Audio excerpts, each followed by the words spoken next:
Welcome to Suman TV. నేను మీ నవీన్. ప్రస్తుతం మనతో హోమియోపతిక్ ఎక్స్పర్ట్ డాక్టర్ చేతన్ రాజు గారు ఉన్నారు. హాయ్ సార్, నమస్తే అండి. నమస్తే sir. Sir, now weakness. So ఎక్కడ చూసినా ఇప్పుడు ఉదయం మేము లేవగానే కాళ్ళు చేతులు తిమ్మిరిగా ఉన్నాయి, అదేవిధంగా నడుస్తుంటే ఒక బర్నింగ్ సెన్సేషన్ లాగా వస్తూ ఉందని చాలామంది చెప్తా ఉంటారు.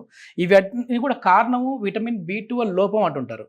అసలు ఈ విటమిన్ B12 లోపిస్తే ఇదేనా సమస్య వచ్చేది, ఇంకా ఏమొస్తాయి? అదేవిధంగా ఈ నరాల బలహీనత ఎందుకు వస్తూ ఉంది? ఒక పేషెంట్ వచ్చారు నా దగ్గరికి. ఓకే. ఆ పేషెంట్ కి ఏముండే ప్రాబ్లం తెలుసా మీకు? Yeah. ఈ చేతులు మొత్తం లాగుతున్నాయి. ఓకే. ఇంకా వాళ్ళ ఇంట్లో గీజర్ లేదు. ఓ. వాళ్ళ ఇంట్లో గీజర్ లేకపోవడం వల్ల ఇప్పుడు చలికాలం వచ్చింది అనుకోండి, వాళ్ళు ఏం చేస్తుండే, ఒక పెద్ద గిన్నె తీసుకొని దాంట్లో నీళ్లు నింపుకొని అది వేడిగా చేసి అది గిన్నె తీసుకొని బకెట్ లో వేయాలి, బాత్రూమ్ వరకు తీసుకొని పోయి. ఓకే. అయితే ఎవరో ఒకరు తీసుకొని వెళ్ళి పోస్తుండే. ఇప్పుడు ఈ పేషెంట్కి ఏమైంది, ఒకరోజు సడన్గా ఆ గిన్నె ఎత్తే టైంలోనే ఒక చుమ్మని షాక్ కొట్టింది చేతి. ఓకే. అది ఇట్లా వదిలేసింది పేషెంట్. ఆ షాక్ కొట్టి వదిలేసిన తర్వాత సడన్ గా స్టార్ట్ అయింది మొత్తం. దాని తర్వాత ఏ వస్తువు కొంచెం లేపినా ఓకే షాక్ కొడుతుంది. ఇప్పుడు ఇంకోటి ఏముంది విచిత్రం అంటే, ఇప్పుడు మనం అన్ని మసాలాలు అవి ఇవి చిన్న చిన్న దాంట్లో గ్లాస్ బాటిల్స్ లో నింపుకొని పెట్టుకుంటాం. అవును. జామ్ బాటిల్ తీసుకొస్తాం, అది ఖాళీ అవ్వగానే దాంట్లో ఏదో నింపుకొని పెట్టుకుంటాం. అయితే అది ఓపెన్ చేయడానికి టైట్ ఉంటది కదా, ఏ టైట్ కంటైనర్ అంటారు దాన్ని. ఇప్పుడు అది చేతిలో ఇట్లా పట్టుకొని తిప్పేటప్పుడు మెడలో నొప్పి వచ్చి తల తిరగడం స్టార్ట్ అయింది. ఓకే. ఓకే. మెడ నొప్పి అయి తల తిరగడం స్టార్ట్ అయింది. ఓకే. మళ్ళీ ఏమైందంటే లెఫ్ట్ సైడ్ లో తిరిగి పడుకోవడం వల్ల తల తిరగడం స్టార్ట్ అవుతుంది. ఓకే. అయితే పోయి చూపించుకున్నారు. చూపించుకునేసరికి ఏమైందంటే ఆ డాక్టర్ అన్ని అడిగినారు అనమాట. ఈ సిమ్టమ్లు అన్ని చెప్పిండ్రు, నరాల ప్రాబ్లం ఉంది మీకు అనేసి ట్రీట్మెంట్ స్టార్ట్ చేసి ట్రీట్మెంట్ స్టార్ట్ చేసినా సరే ఓకే. తర్వాత ఏమైంది, 2-3 ఏళ్ళు దాటిన తర్వాత ఆ సేమ్ తిమ్మిర్లు కాళ్లల్లో కూడా స్టార్ట్ అయినాయి. ఓకే.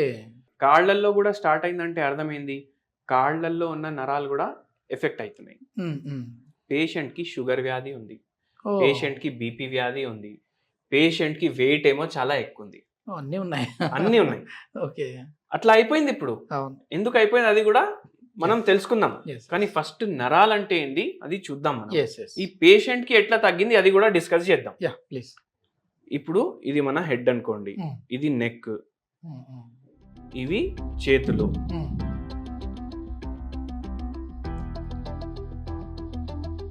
ఇవి కాళ్ళు. ఓకే. డ్రాయింగ్ తోటి అడ్జస్ట్ చేసుకోండి మీరు కదా.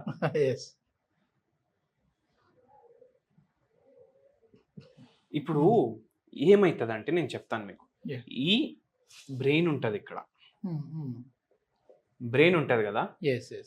ఇప్పుడు అందరు నరాల బలహీనత అంటే ఏమనుకుంటారంటే ఈ బ్రెయిన్ లోనే ప్రాబ్లం ఉంది. చాలా మందికి ఆ డౌట్ ఉంటుంది.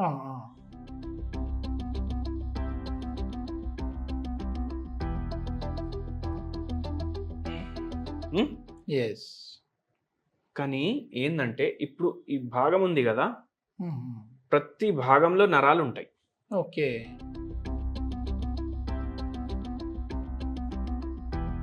ఓకే. ఇట్లా నరాలు ఉంటాయి. ఇది నేను 1-2 గీసిన, కానీ ఎన్నో ఉంటాయి. టోటల్ బాడీ మొత్తం ఎన్నో ఉంటాయి, వందలా ఉంటాయి. ఓకే. ఇవి interlink with brain sir? Brain and spinal cord. ఇప్పుడు నేను చెప్తా. ఓకే. ఇప్పుడు మనం వేడి గిన్నె లేపినాం, బట్ట పట్టుకొని లేపుతామా? అవును. బట్ట పట్టుకొని లేపలేదు అనుకోండి, మర్చిపోయి అట్లనే పట్టుకున్నాం. ఏం చేస్తుంది మన బాడీ? ఇమీడియట్ గా వదిలేస్తుంది. ఎందుకు? అది వేడిగా ఉందనేసి మనకు సిగ్నల్ వస్తుంది. ఇప్పుడు నరం ఇక్కడ ఉంది కదా. అవును. ఇప్పుడు ఈ చేయితోటి పట్టుకున్నాం అనుకోండి, ఇప్పుడు ఈ సిగ్నల్ ఈడికెళ్ళి ఈడికి పోదు. ఓకే. ఈడికెళ్ళి స్పైనల్ కార్డ్ పోతుంది, స్పైనల్ కార్డ్ నుంచి బ్రెయిన్ పోతుంది, మళ్ళా రిటర్న్ వస్తుంది. ఓకే. ఓకే. అంటే బ్రెయిన్ కి ఖచ్చితంగా పోవాలి సిగ్నల్, అయితేనే మనం ఇడుస్తాం. అది ఇక్కడున్న నరమే పని చేస్తలేదు, దీనికి కూడా బ్రెయిన్ కావాలి. ఓకే. అయితే మళ్ళీ ఏమైతుంది, నడుస్తున్నాం, ఏదో కంకర్ వచ్చింది కాళ్ళ కింద, సడన్ గా అరే బా అని తీస్తాం కాళ్ళు. అవును. ఈ సిగ్నల్ కూడా ఈడికెళ్ళి ఈడికి, మళ్ళీ ఈడికెళ్ళి ఈడికి. ఓకే. ఓకే. అయితే ఈ సిగ్నల్ సిస్టమ్ అంటే ఏంది, ఇది ఎట్లా నడుస్తుంది, మొత్తం కరెంట్ పైన నడుస్తుంది. ఓకే. కరెంట్ అంటే లిటరల్లీ కరెంటే. ఓకే. ఎలక్ట్రిసిటీ మీదనే నడుస్తుంది. ఓ మన బాడీ మొత్తం. మొత్తం బాడీ ఎలక్ట్రిసిటీ మీద నడుస్తుంది. ఓకే. మనం ఒక బ్యాటరీ అని అనుకోండి, మనలో ఉంది ఎలక్ట్రిసిటీ. ఓకే. ఆ ఎలక్ట్రిసిటీ అయినప్పుడు అర్థమైంది మనం పోయినాం ఈ లోకంలోకి వెళ్ళి. ఓకే. అయిపోయింది. గోవిందా అంతే. అయితే ఏందంటే ఇప్పుడు ఈ బ్రెయిన్ లో ఏమైనా ప్రాబ్లం అయితే కూడా నరాలకు ప్రాబ్లం అవుతుంది. ఈ స్పైనల్ కార్డ్ లో ఏమైనా ప్రాబ్లం అయితే కూడా నరాలకు ప్రాబ్లం అవుతుంది. ఇప్పుడు ఈ పేషెంట్ కి ఈ చేతుల్లో తిమ్మిర్లుండే, ఇది మొత్తం లాగుతుండే కదా, ప్రాబ్లం ఇక్కడ నరాల్లో అప్పుడు లేకుండే.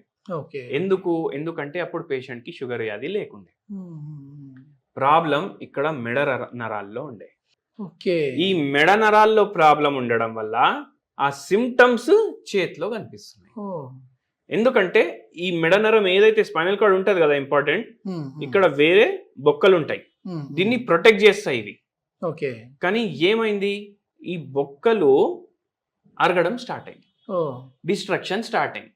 దాని వల్ల ఏంది, ఈ మెయిన్ నరం ఉంది కదా స్పైనల్ కార్డ్, దాని మీద కంప్రెషన్ పడుతుంది, దాన్ని ప్రెస్ చేస్తున్నాయి అవి. ఇప్పుడు ప్రెస్ చేస్తే, ఇప్పుడు పైప్ ఉంది, పైప్ లోకి వెళ్ళి నీళ్ళు రావాలి, మీరు దాన్ని ప్రెస్ చేస్తే ఏమైతే సరిగా రావు, అదే అయింది. ఇప్పుడు సరిగా ఇక్కడ నుంచి కరెంట్ ఇక్కడ రాలేదు. అయితే మనం ఈ ప్రాబ్లమ్ ని సాల్వ్ చేయాలి. కానీ వాళ్ళు ఏం చేసిండ్రు, వేరే ట్రీట్మెంట్ స్టార్ట్ చేసిండ్రు అప్పటికి. ఇప్పుడు వేరే ట్రీట్మెంట్ స్టార్ట్ చేయడం ఓకే, కానీ ఏంటంటే హోమియోపతి ఏం నమ్ముతుందంటే హోలిస్టిక్ గా ట్రీట్మెంట్ చేయాలి. అంటే ఏంది, పేషెంట్ కి టాప్ టు టో అన్ని సిమ్టమ్స్ తీసుకుంటాం మనం. ప్లస్ మైండ్ లో ఏం సిమ్టమ్స్ ఉన్నాయి, ఏమైనా స్ట్రెస్ ఉందా, ఇష్టంగా ఏం తింటారు, చలికాలం ఇష్టమా, వేడికాలం ఇష్టమా, ఫ్యాన్ లేకుండా పడుకుంటారా, వాటర్ ఎంత తీసుకుంటారు, ఏమైనా అలవాట్లు ఉన్నాయా, అవన్నీ కన్సిడర్ చేస్తాం. అవన్నీ కన్సిడర్ చేసి హోలిస్టిక్ ట్రీట్మెంట్ అంటాం. వాళ్ళ ఫ్యామిలీలో ఏమేమి రోగాలు రన్ అవుతున్నాయి అవన్నీ అడుగుతాం అన్నమాట. సో మనం మన దగ్గర వచ్చినప్పటికీ డిజీజ్ ప్రోగ్రెస్ అయిపోయింది. ఏమైంది, ఈ నడుము భాగం ఉంది కదా, ఇక్కడున్న స్పైనల్ కార్డ్ బొక్కలు కూడా పాడవడం స్టార్ట్ అయినాయి. ఇక్కడ కూడా ఉన్న స్పైనల్ కార్డ్ బొక్కలు పాడవడం స్టార్ట్ అయ్యి కాళ్ళలో తిమ్మిర్లో స్టార్ట్ అయింది. మళ్ళీ దాంతో ఏమైందంటే పేషెంట్ కి షుగర్ వ్యాధి వచ్చింది. ఈ పేషెంట్ కి షుగర్ వ్యాధి వస్తే ఏమైతుంది నేను చెప్తాను. ఇప్పుడు నరాలకు షుగర్ వ్యాధికి ఏముంటది, ఇప్పుడు మనిషి చూడడానికి బానే ఉంటాడు, మంచిగా నడుస్తాడు, మంచిగా పని చేసుకుంటాడు, పోయి బిర్యానీ కూడా తింటాడు. కానీ ఏందంటే ఆయన ఏమైతుంది, నాకు షుగర్ వ్యాధి ఉంటే ఏమైతలేదు కదా, బానే ఉన్నా కదా అని అనుకుంటాడు మనిషి. కానీ ఆ షుగర్ వ్యాధి మనిషి లోపట మొత్తం డిస్ట్రక్షన్ చేస్తూనే ఉంటది, మన బాడీని చంపుతూనే ఉంటది. అయితే ఇప్పుడు కొందరు పేషెంట్స్ కి మనం డైట్ చేయమంటే పోయేది ఒక రోజు ఎట్లయినా పోతాం కదా అని అంటారు. కానీ ఏంది, ఇప్పుడు మీ లైఫ్ 80 ఏండ్లు ఉందనుకోండి, ఈ 80 ఏండ్లు మీరు ఎవరి మీద ఆధారపడకుండా ఉండాలి. ఇప్పుడు ఆ షుగర్ వ్యాధి వల్ల మనకు డయాబెటిక్ న్యూరోపతి వస్తుంది. ఆ డయాబెటిక్ న్యూరోపతి వస్తే ఎట్లయిపోతుంది అంటే పరిస్థితి, మనం మొత్తం ఒక బెడ్ మీదనే జిందగీ అయిపోయినట్టు అయిపోతుంది. అట్లా అయిపోతే మొత్తం లైఫ్ ఎవరో మనకు టాయిలెట్ కి కూడా హెల్ప్ చేయాలి.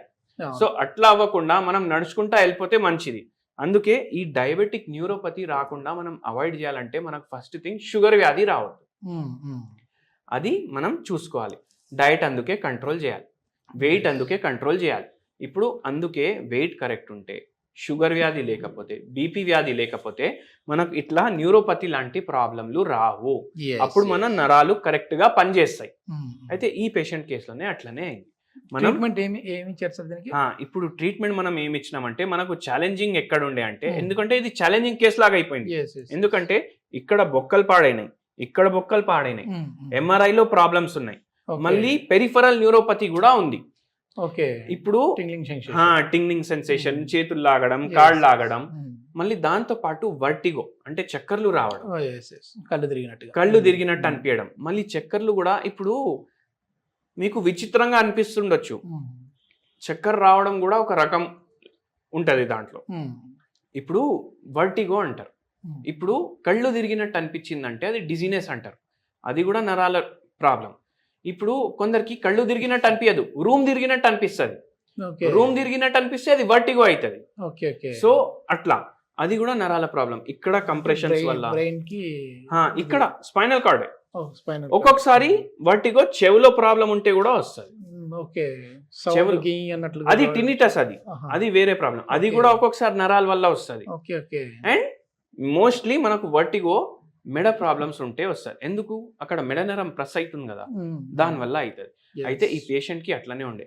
ఈ పేషెంట్కి మనం హోమియోపతి మెడిసిన్స్ ఇండివిజువలైజ్ ఆ పేషెంట్ ప్రకారం ఇచ్చినాం. ఎందుకంటే ఒంటరితనం ఉండే, మొత్తం రోజు నేను ఇంట్లో ఉంటాను, నాతో ఎవరు మాట్లాడడానికి లేరు. ఓకే. అంటే ఇప్పుడు అంటారు కదా లేడీస్ ముచ్చట్లు పెట్టుకుంటారు అది ఇది అనేసి, ఆ ముచ్చట పెట్టుకోవడానికి కూడా ఎవరు లేరు. ఓకే. అందరు బయటికి వెళ్ళిపోతారు. చూడడానికి జాయింట్ ఫ్యామిలీ మళ్ళీ, కానీ అందరు బయటికి పోతారు. కోడలు జాబ్కి వెళ్ళిపోతారు, కొడుకు జాబ్కి వెళ్ళిపోతాడు, వాళ్ళ సార్ ఏమో బిజినెస్ ఉంది బిజినెస్కి వెళ్ళిపోతాడు, పిల్లలు ఉన్నారు పిల్లలు స్కూల్కి వెళ్ళిపోతారు, నాకెవరు ఉన్నారు మాట్లాడడానికి? అట్లా అయిపోయింది. ఆ ఒంటరితనంలో ఆ మేడంకి ఒక్క తర్వాత ఒకటి ప్రాబ్లంలు స్టార్ట్ అయిపోయినాయి. ఆ పేషెంట్కి ఇవన్నీ కన్సిడర్ చేసినాం మనం. ఈ ప్రాబ్లమ్స్ కన్సిడర్ చేసినాము, మైండ్లో ఒంటరితనం ఉంది అది కన్సిడర్ చేసినాం. అవన్నీ కన్సిడర్ చేసి మనం హోమియోపతి మందులు ఇవ్వడం స్టార్ట్ చేసినాం. దాంతో పాటు ఒక హోమ్ రెమెడీ కూడా చెప్పినాం. ఆ హోమ్ రెమెడీ ఏందో మీకు చెప్తాను నేను ప్లీజ్. ఇప్పుడు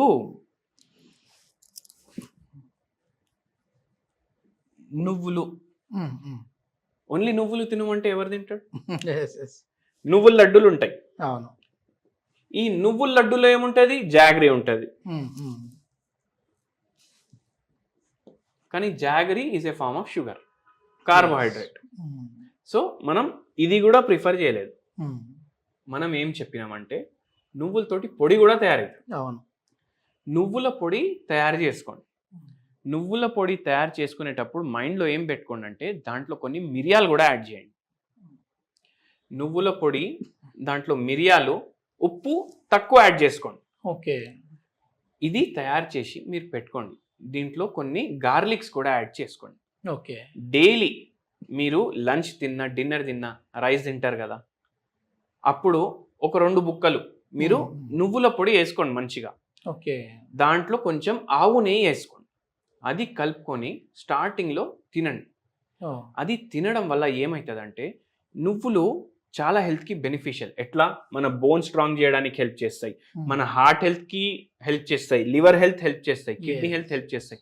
అవి కాకుండా మనకు బై ఛాన్స్ ఇన్సులిన్ రెసిస్టెన్స్ ఉందనుకోండి బాడీలో, ఎందుకంటే షుగర్ వ్యాధి వల్ల కూడా నరాలు ఎఫెక్ట్ అవుతున్నాయి, అది అవాయిడ్ చేయడానికి హెల్ప్ చేస్తాయి. మళ్ళీ దాంతో పాటు మనకు ఏదైతే నరాలు డ్యామేజ్ అయినాయి అవి రిపేర్ చేయడానికి కూడా హెల్ప్ చేస్తాయి. ఓకే. అండ్ దాంతో పాటు ఏంటంటే నువ్వులో యాంటీ ఆక్సిడెంట్ ప్రాపర్టీస్ ఉంటాయి, అవి కూడా చాలా హెల్ప్ చేస్తాయి మన నరాలకి మంచిగా అవ్వడానికి. సో ఇట్లా మనం చేస్తే మనకు బెనిఫిషియల్ ఉంటుంది. ఓకే. చాలా మంచి ఇన్ఫర్మేషన్ సార్. ఎందుకంటే ఇది 10 మందికి ఉపయోగపడే ఇన్ఫర్మేషను. ఏదో మనం చేతుల్లో తిమ్ముర్లు వచ్చినాయంటే ఈ చేతుల వరకు మనకి ఏదో ప్రాబ్లం ఉంది అని అనుకుంటాం, కానీ అది ఇక్కడ నుంచి టోటల్ బాడీ మొత్తం కూడా డ్యామేజ్ అయిపోతూ వస్తూ ఉంటుంది. Okay. Thank you sir. Thank you sir.